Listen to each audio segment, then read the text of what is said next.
Conroy's Gap, Banjo, Paterson, Andrew, Barton. This was the way of it, don't you know. Ryan wasn't wanted and for stealing sheep, and never a trooper, high or low, could find him, catch a weasel asleep.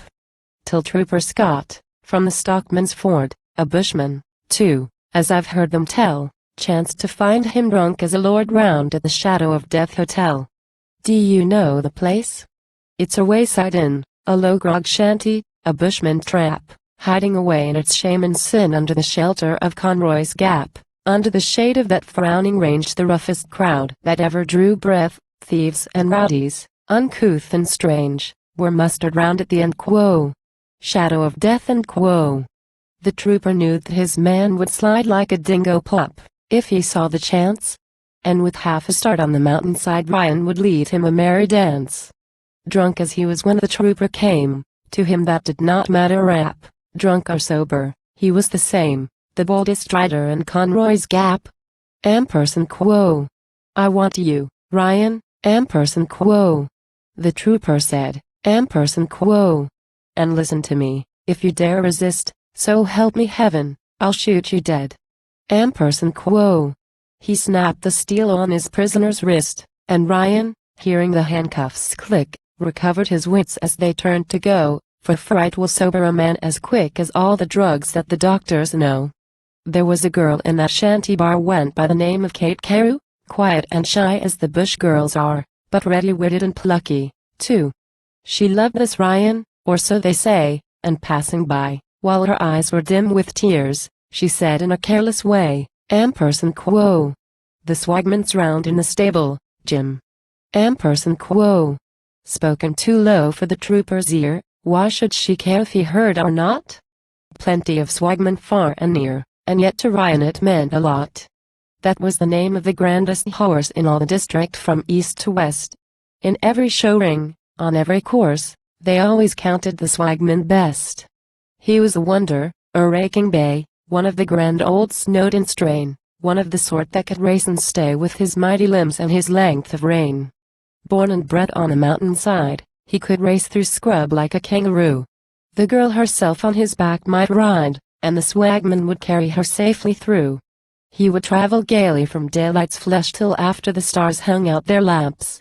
There was never his like in the open bush, and never his match on the cattle camps.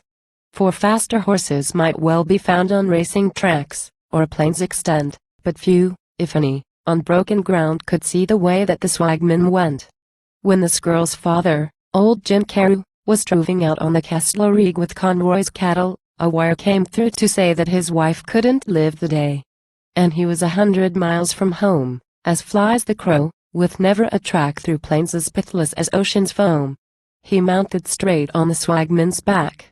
He left the camp by the sundown light, and the settlers out on the Marthaguy woke and heard, in the dead of night, a single horseman hurrying by. He crossed the Bogan at Dandaloo, and many a mile of the silent plain that lonely rider behind him through before they settled to sleep again.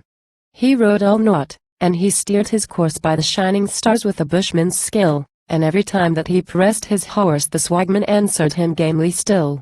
He neared his home as the east was bright. The doctor met him outside the town. Carew. How far did you come last night?